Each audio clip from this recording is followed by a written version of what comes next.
balik lagi di Vlogcast IT Telkom Jakarta. Di sini kita kehadiran bintang tamu yaitu yang sangat spesial, sangat cantik, kayak telur ya. Iya. Kayak martabak, telurnya itu ada 3 gitu loh. Sangat spesial gitu. Merupakan salah satu dosen di IT Telkom Jakarta untuk prodi Teknik Telekomunikasi, Bu ya? Betul. Ya. Yaitu ada Bu Lia Hafiza STMT yang selaku juga Kepala Divisi Admisi dan Komunikasi. Benar kan, Bu? Kepala urusan sih. Kepala urusan, KAUR ya? Ya, betul, KAUR. Nah, jadi sini kita bakalan nanya-nanya ke Bu Lia. Nanya-nanya apa nih, Dik? Banyak banget kan? Iya sih. Kayak lebih awalan itu kayaknya nanya-nanya seputar gimana nih kabarnya hari ini gitu. Gimana Bu kabarnya hari ini, Bu? Kabarnya hari ini alhamdulillah baik ya. Maksudnya senang banget bisa ketemu teman-teman lagi nih. Setelah kita lama nih nggak ketemu. PPKM. Betul banget sih. PPKM tuh membuat jadi susah gitu. jadi bingung ketemu tuh kemana-mana. susah gitu. Tapi udah vaksin ya, Bu? Udah dong. Alhamdulillah. Kalau di IT Telkom Jakarta sendiri, dosen-dosen itu kan sudah difasilitasi ya. Jadi di awal-awal vaksin tuh kita udah pada divaksin. Oh iya Bu. Tapi wacana soal kuliah sebentar lagi bener Bu? Offline gitu? Ada sih wacana itu, cuman kan itu mahasiswanya juga harus divaksin ya. Nah jadi itu nanti seperti apanya saya belum bisa pasti. Iya sih Bu, benar. Nih kita bacain dikit dulu nih soal profilnya Bu Lia. Jadi Bu Lia itu merupakan lulusan S1 Sarjana Teknik Telekomunikasi dan S2-nya juga Magister Teknik Elektro. Di sini Bu Lia itu fast track S2 di Telkom University. Bener gak sih Bu? Iya betul. Dengar-dengar Bu Lia ini kelahiran Kalimantan ya? Iya, orang Kalimantan saya mah. Banjar. Betul. Keren. Dari Kalimantan terus ke Bandung gitu. Nah, kuliah di Bandung. Gimana sih Bu bisa kuliah di Bandung gitu? Jadi waktu itu tuh aku ngerasa waktu SMP ya, ngerasa tuh kayak suka nih programming. Terus habis itu waktu itu kan SMK Telkom, dulu aku lulusan SMK Telkom itu belum banyak. Iya. Akhirnya aku kuliah tuh di SMK Telkom. Habis dari SMK Telkom, oke nih saya mau lanjut lagi nih. Masih di teknik tapi. Iya teknik. Ya udah masuklah ke Telkom University, ngambilnya teknik telekomunikasi. Karena emang aku passionnya emang di teknik sebenarnya awalnya. Kenapa teknik telekomunikasi Bu? Kenapa nggak teknik Kayak informatika? Kalau nggak manajemen gitu ya kan kayak cewek nih kan cewek kan minoritas nih. Kenapa gitu di teknik? Iya, kenapa teknik? Kalau kenapa di teknik pertama karena aku emang suka matematika dari awal. Terus kemudian kebalikan kayaknya kita nih. Kayak langsung kebalikan kita ciut gitu loh. Kebalikan kita nih. Ciut gitu loh. Terus Bu. Jadi kalau aku suka matematika dari awal, terus kemudian aku interest ke programming. Jadi aku mikir oke, masuk teknik. Terus kemudian kenapa sih teknik telekomunikasi? Nah, teman-teman tuh bisa searching sebenarnya. Teknik telekomunikasi itu nggak banyak jurusannya. Iya benar banget.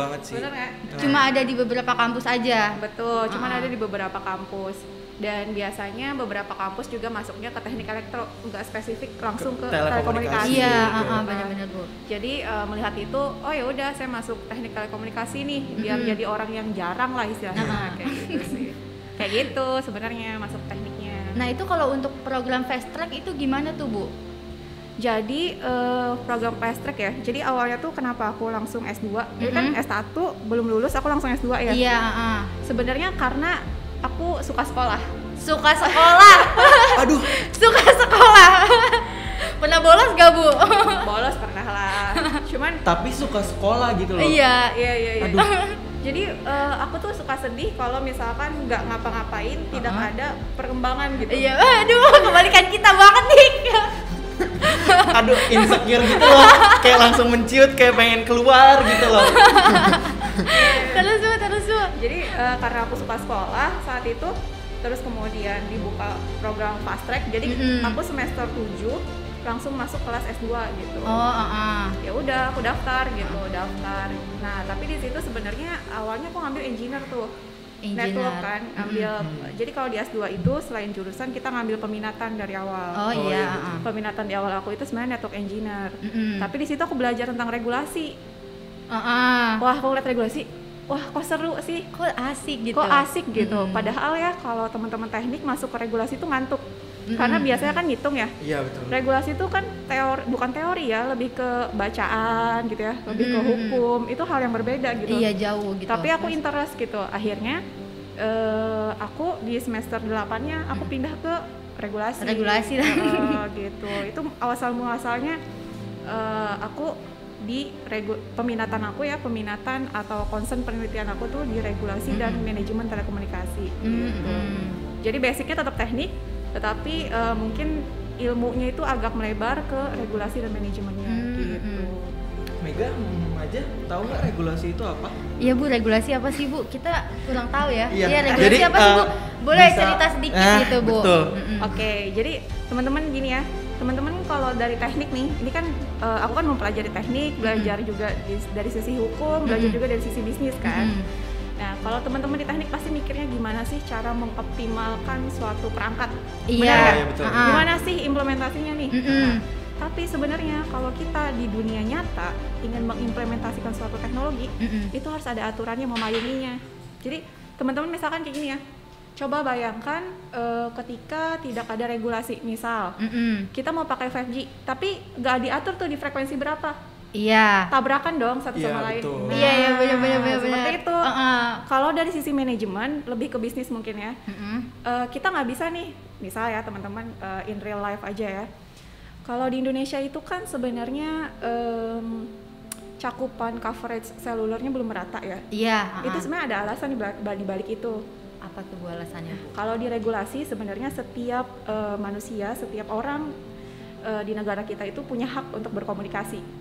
Oke. Tetapi ketika kita menggelar misalkan di suatu daerah yang terpencil banget, ternyata kalau kita gelar itu tidak menghasilkan, malah rugi. Nah itu tuh pola pikirnya berbeda tuh. Iya. Jadi manajemen tuh mungkin lebih ke gimana ya, mengelola kali ya. Mengelolanya seperti apa sih supaya perusahaan itu tuh punya benefit gitu. Iya. Tuh teman-teman sekalian kuliah nih ya, kita nonton podcast nanti ada ilmunya juga. Berarti pastinya. nggak melulu kayak fun gitu ya. Berarti kayak harus ada yang masuk lah ke otak bener. Gitu loh. Nah itu kan pasti ngejalanin fast track itu nggak gampang ya Bu ya. Nah itu tipsnya gimana sih Bu? Untuk membagi waktunya gitu. Sebenarnya sih kalau dulu ya bingung cara membagi waktu, tapi sebenarnya setelah aku pikir gitu ya, kamu kerjain aja apa yang harus kamu kerjain sekarang. Urusan pekerjaan lain itu dipikirin yang lain kali. Jangan dipikirin semuanya dalam satu waktu. Kayak let it flow gitu Bu ya. Lebih ke di sini gitu. Maksudnya pikirannya tuh di sini di waktu ini gitu. Oh jadi fokus gitu. Fokus aja. Misalkan aku harus ngerjain tugas S1 aku misalkan ya udah pikirin aja S1, yang S2 belakangan dulu gitu. Baru nanti kerjaan S2-nya S1-nya belakangan dulu kayak gitu. Iya, Tapi sebelum teman-teman nih ngelakuin multitasking seperti itu, teman-teman harus tahu prioritas dulu nih. Oh, mana dulu nih yang harus dikerjain duluan. Kalau udah tahu prioritasnya, jadi ngelihatnya melebar kan. Mana nih yang prioritas, udah tahu prioritas, kerjain dulu yang itu. Ketika ngerjain yang A, jangan mikirin yang B gitu. Jadi bisa fokus terus selesai juga nih gitu kan Bu ya. Betul banget. Nah, kan itu kan S1 berarti ada magang gitu Bu ya? Betul. Nah, itu tetap ambil magang, terus nanti S2-nya magang lagi gitu Bu? S2-nya aku nggak magang waktu itu. Jadi S1 itu magang 2 kali. Dulu zaman aku 2 kali ya magang itu. S2-nya itu aku freelance. Oh iya. Ini aku ceritain yang magang dulu ya. Iya, yang magang Bu. Yang magang gimana nih Bu? Kebetulan lagi program magang kita nih semuanya. Okay. Jadi kalau SMK kan aku magang tuh di Telkom Indonesia. Waktu S1 aku juga magang di Telkom Indonesia. Yang pertama itu ngurusin fiber optik, jadi ke lapangan tuh waktu itu. Iya, seru banget. Seru banget. Fiber optik. Waktu itu masih zaman-zaman baru-baru FTTH. Oh iya, FTTH. Baru-baru banget tuh. Jadi aku survei ke lapangan. Terus kemudian di magang keduanya itu aku baru masuk ke seluler. Jadi aku magang di subkontraktor. Jadi instalasi BTS. Iya. Kebayang nggak nih gue ke lapangan nih sejabodetabek itu instalasi BTS, jadi bener-bener kayak engineer banget waktu itu. Tapi seru banget pasti Bu. Wah seru banget sih sebenarnya, karena kan kalau dulu kita suka bertanya ya, itu gendang di atas tower tuh buat apa gitu. Nah iya itu Bu, boleh Bu story itu buat apa sih Bu? Itu buat apa gitu ya, tapi ya, sebenarnya itu tuh antena teman-teman. Itu yang dalamnya antena Bu? Itu antena sebenarnya, kan kayak gendang ya, sebenarnya itu antena gitu. Terus Bu? Nah jadi banyak hal yang mungkin di kelas aku nggak tahu implementasinya kayak gimana. Iya benar Bu. Tapi ketika kita benar-benar memilih tempat magang yang harus terjun ke lapangan, itu memperkaya pengetahuan kita sih sebenarnya. Tapi Ibu manjat gitu Bu? Manjat sih. Manjat Bu? Manjat. Tapi situ temannya pasti banyakan cowoknya dong? Cowok semua. Cowok semua. Tapi Ibu ikutan manjat. Iya. Keren banget. Iya kayak gitu sih. Jadi emang kalau engineer emang mayoritas cowok ya. Cuman kalau aku sih menikmati aja ya. Rasanya tuh seperti ratu gitu. Dilatuin, tapi diratuin, emang iya sih, ya. emang iya. Ya kan ngerasa kan? Ngerasa sih. Kalau cewek gitu di teman-teman yang teknik tuh kita ratunya gitu. Jadi ya nggak ada baper-baperan sih pertemanannya, jadi seru-seru aja. Seru banget coy. Dengar ceritanya Bu Lia kayak speechless gitu langsung. Kayak malu gitu loh, cowok gitu. Magang di mana? Di Kominfo. Di Kominfo Bu. Bagian apa? Admin. Jauh banget tuh. belum. Nah itu kan S1-nya kan katanya magangnya 2 kali. Ya. Itu kan yang satu itu di Telkom. Nah satu lagi itu di mana Bu? Satu lagi tuh di suatu subkontraktor untuk suatu perusahaan operator seluler. Ada di Jakarta juga. Gitu juga ya. Tapi boleh disebut gak sih Bu? Boleh aja sih, Adio Winsa. PT Adio Winsa. Kayak agak asing ya Bu ya? Mungkin ya.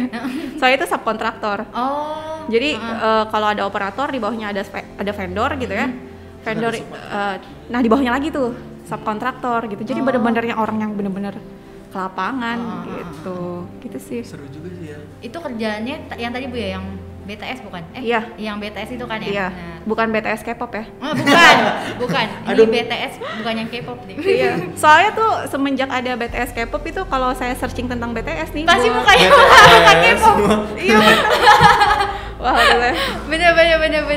Iya, betul. Nah, Bu, kan tadi katanya naik ke tiang tuh ke atas. Nah, gimana sih Bu rasanya jadi woman in engineering gitu? Kan pasti minoritas Bu, banyakan cowoknya. Nah, gimana tuh Bu rasanya?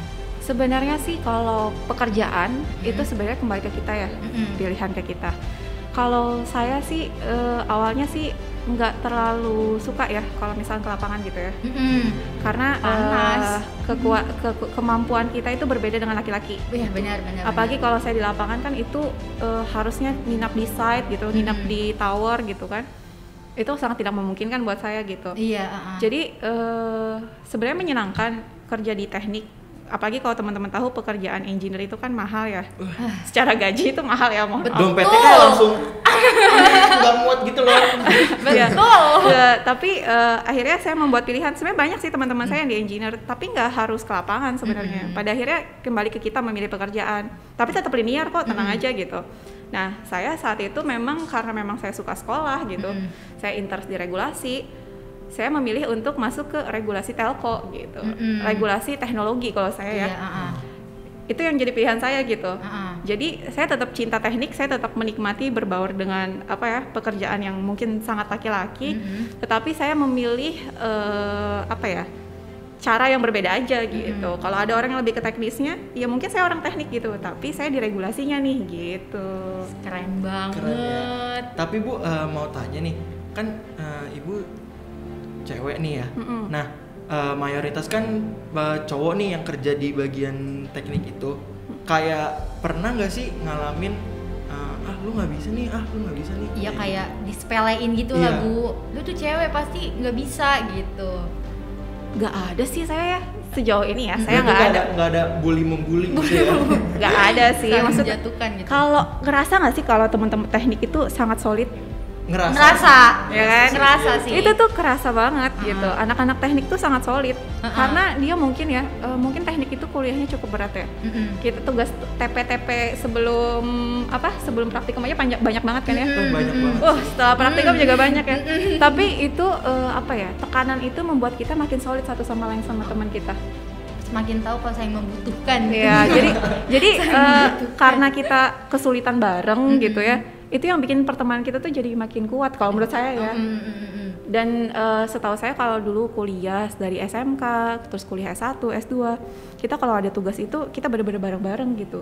Saling membantu gitu. Betul, Bu ya. Apa yang nggak ngerti saling nge-cover gitu yang ngerti. Betul banget. Berarti nih buat teman-teman nih yang mau masuk engineering, jangan takut untuk dibully ya Bu ya. Berarti ya. Jangan takut untuk dibully, dicoba aja nih, coba dulu aja.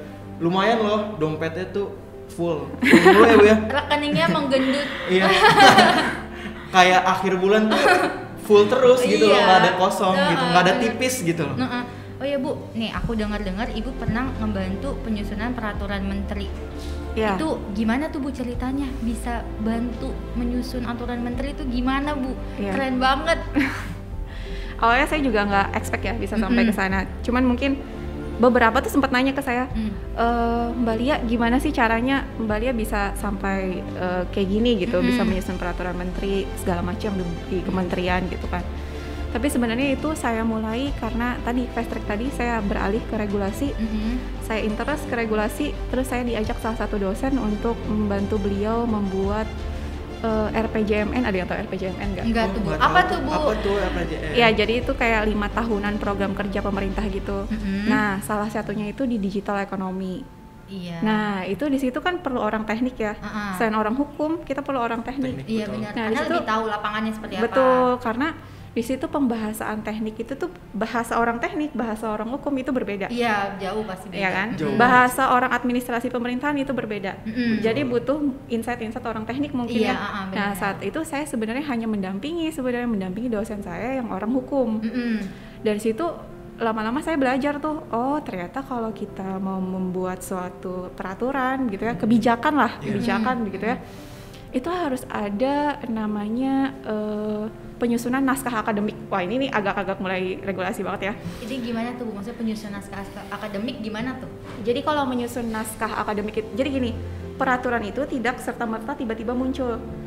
Tidak serta-merta pemerintah itu mengeluarkan aturan A, B, C, itu enggak kayak gitu. Ada risetnya di belakangnya. Nah, risetnya itu yang ada saya ikut. Ada alasannya gitu. Istilah kita lah alasannya. Kalau istilah Ibu kan riset, kalau kita alasannya. Iya, jadi ada alasannya sebenarnya. Jadi kalau dulu mungkin saya berpikir gini, lama banget sih pemerintah ngeluarin kebijakan gitu ya. Sebenarnya sebelum mengeluarkan suatu dokumen kebijakan gitu ya, itu harus ada penyusunan naskah akademiknya. Dan itu prosesnya panjang banget gitu. Enggak cuma ngeluarin aja gitu Bu ya? Iya, nggak cuma keluar kebijakan aja gitu. Enggak kayak gitu seharusnya. Memang ada harus ada risetnya lah istilahnya. Dan ada gitu. Alasan kenapa ini dikeluarin gitu Bu ya. Iya, betul, ada urgensinya lah gitu. Bener. Nah, kemudian saya udah nih jadi freelance sambil S2, saya freelance di Research Center untuk Public Policy. Jadi kebijakan publik itu, tapi di bidang ICT. Udah setelah saya lulus S2, saya ditawarin untuk jadi tenaga kontrak di kementerian. Gitu. Langsung ditawarin tuh Bu? Diajak langsung di. Berapa lama tuh Bu jadi tenaga kontraknya? Sekitar 6 bulan sih waktu itu. Jadi kita ada beberapa kebijakan. Mungkin teman-teman nggak tahu ya istilah e-government di Indonesia itu apa. Jadi e-government di Indonesia itu SPBE namanya. Apa tuh Bu SPBE? Sistem Pemerintahan Berbasis Elektronik. Jadi bukan e-government kalau di Indonesia. Jadi teman-teman kalau ada yang ngeriset atau nyari tahu tentang e-government di Indonesia, itu namanya SPBE. Nah, di situ saya di-assign untuk kebijakan analisis kebijakan SPBE waktu itu. Tugasnya itu membuat beberapa kebijakan. Yang jadi tugas saya itu salah satu aja sih. Dari banyak kebijakan itu saya satu, yaitu peraturan menteri tentang pedoman manajemen risiko SPBE. Wah, itu prosesnya belajarnya juga panjang sebenarnya, sampai akhirnya 6 bulan itu selesai kebijakan itu dan disahkan di Maret setelah saya selesai ya. Oh, setelah ibu selesai itu langsung disahkan. Disahkan 3 bulan kemudian kalau nggak salah ya. Itu tugasnya ngapain tuh Bu? Selain bikin itu ngapain lagi tugasnya? Tugas di kementerian ya? Iya, jadi kalau di kementerian itu kan levelnya pusat ya. Iya. Jadi di sana teman-teman saya juga melakukan sosialisasi ke daerah-daerah. Jadi dulu kerjaannya saya tuh banyak naik pesawatnya sebenarnya. Jalan-jalan mulu dong. karena kan kita harus istilahnya mengcoaching, mendampingi pemerintah daerah ya. Jadi sebenarnya situ ada 2 divisi sih.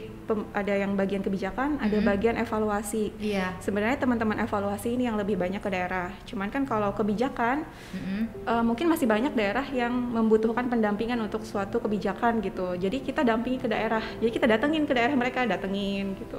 Dan itu untuk 34 provinsi ya. Itu berarti Ibu semua provinsi pernah? Enggak juga. Oh, enggak. Saya kira itu mantap banget. Enggak, jadi itu kan kita timnya ada banyak kan. Jadi dibagi-bagi.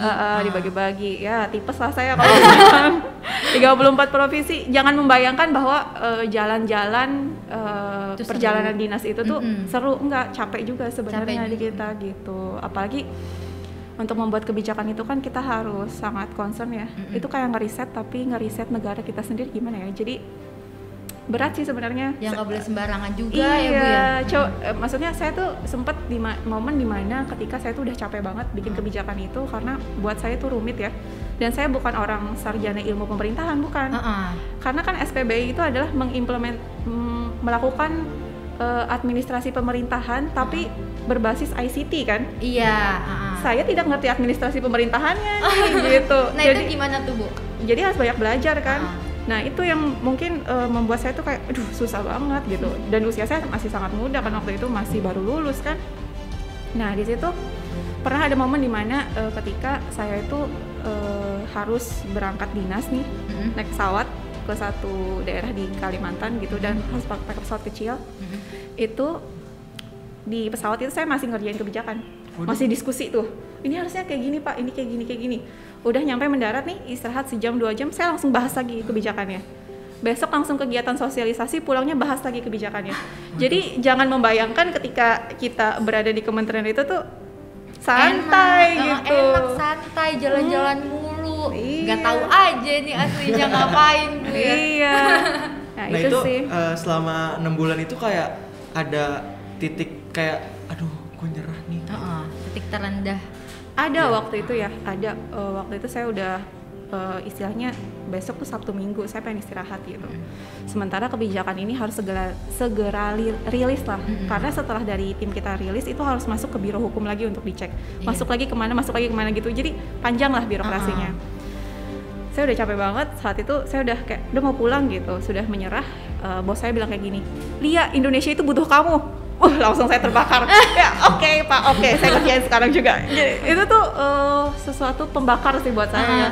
Jadi saya nggak pernah saya kan ini beberapa kali ya, mungkin bukan sekali aja ya, maksudnya masuk ke dalam regulasi ICT di Indonesia gitu.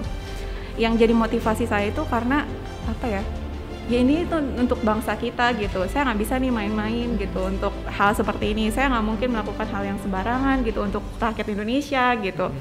Itu yang membuat saya mungkin walaupun jenuh tapi saya tetap semangat sih. Bu Lia keren banget Bu, sumpah. Itu umur berapa tahun Bu?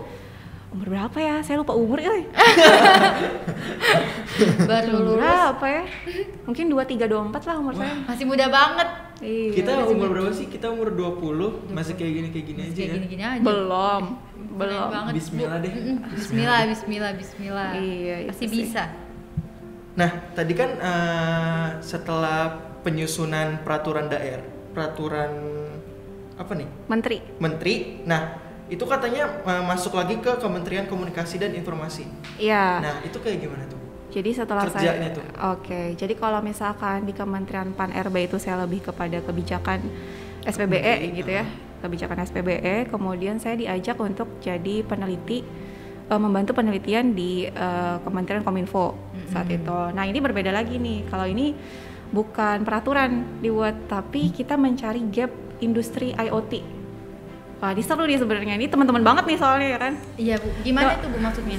Jadi kalau teman-teman tahu kan dulu ada yang namanya OTT ya, waktu aplikasi chat muncul ya. Apa Ya, tuh kayak OTT? OTT. Kita Wah. belum tahu Bu, serius apa sih Bu Ini OTT nih, itu? over the top.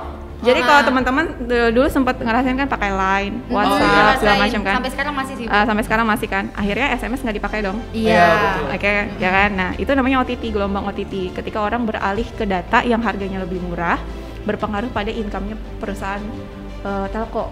Oh iya. Ya kan, itu OTT namanya. Nah, over the top tuh seperti itulah kurang lebihnya. Iya. Terus kemudian kita kalau ngelihat prediksi di masa depan, IoT itu bisa jadi gelombang OTT kedua. Dia bisa menggerus income-nya para operator sebenarnya. Kenapa Bu? Iya, karena dia banyak orang yang nanti akan beralih ke IoT yang datanya mungkin kecil ya. Jadi kalau operator telco kita nggak siap, mereka bisa tergerus lagi nih income-nya. Intinya seperti itu sih. Nah, sementara kalau kita nggak siap nih, IoT datang. Indonesia nggak bisa produksi IoT sendiri, kita ujung-ujungnya pasti akan impor. Iya. Nah, itu yang mau kita siapin. Jangan sampai industri telco kena OTT kedua. Jangan sampai kita IoT berjalan di Indonesia tapi kita impor. Itu yang mau kita hindari. Nah, saya diminta untuk membantu mempersiapkan, mencari gap apa sih yang sebenarnya terjadi sampai industri IoT ini belum masif gitu di Indonesia. Terus tuh Bu? Jadi intinya saya mencari apa ya, kesenjangan yang terjadi di Indonesia gitu. Itu seru sih. Karena kayak berarti kayak untuk melihat masa depan gitu ya Bu ya? Iya, jadi ini ada masa depan nih. Kalau kitanya nggak siap, bahaya nih kita gitu. Kayak di film-film ya, seru tuh. Kayak smart city gitu gak sih Bu? Belum ya? Iya, smart city. Ya banyak lah. Smart city, e-health ya kan. Smart transportation, smart logistik, yang smart lah. Iya, Itu smart Makanya sekarang jadi banyak gitu ya aplikasi-aplikasi kayak Peduli Lindungi, terus kayak Halodoc, konsultasi, Gojek. Oh kayak gitu Bu, gitu ya contohnya? Iya, bisa jadi seperti itu. Pokoknya kan semuanya akan serba smart ya. Nah, kalau industri kita nggak siap, kita bisa digerus oleh asing gitu. Itu yang mau kita hindari. Makanya kita cari celahnya itu sebenarnya di mana sih supaya industri kita bangkit gitu. Oh iya benar Bu. Kayak banyak sekarang perusahaan startup gitu Bu ya. Banyak banget saya ketemu startup juga. Startup tuh banyak karena udah mulai berani mereka juga nih Bu, yang kayak IoT kan sering ada lomba tuh Bu yang Kominfo. Lomba IoT, inovasi IoT gitu-gitu kan suka ada ngadain lomba tuh. Betul. Mungkin tujuannya itu kali Bu ya salah satunya. Iya betul. Salah satu programnya itu IoT BizLetter. Nah, itu untuk meningkatkan jumlah industri IoT di Indonesia sebenarnya. Gitu sih. Jadi itu seru banget karena apa yang saya riset itu hal-hal yang benar-benar real di lapangan sih sebenarnya. Seru banget. Gitu sih. Itu juga jalan-jalan Bu. Karena PPKM tidak ada jalan-jalan. Tidak ada jalan-jalan. Iya, tidak ada jalan-jalan. Isi dompet full kayaknya. Rekening tetap menggendut. Balik lagi ke isi dompet. Tapi itu seru ya kalau kita kerja di regulasi, kita ketemunya orang-orang seluruh Indonesia. Gitu. Orang-orang hebat lah istilahnya. Waduh, amin, iya amin. Termasuk jadi ibu. Termasuk ibu hebat juga Bu. Iya, jadi kayak gitu. Jadi kalau kita diskusinya misalkan sama Pemda seluruh Indonesia kayak gitu, terus seluruh kementerian dan lembaga terkait, industri-industri dari yang industri yang sudah besar ya, kayak misalkan Telkom dan lain-lain, sampai industri-industri startup gitu. Orang-orang kesehatan, kita juga ngobrol sama orang-orang kesehatan gitu, orang-orang transportasi. Jadi benar-benar banyak sektor saya ketemu, walaupun hanya di Zoom meeting sih, karena COVID karena ya. PPKM ya, karena COVID. Sayang banget ya kalau misalnya Nggak bisa turun langsung itu lebih seru kali ya. Iya, bisa ketemu ya, Ah. kayak gitu sih.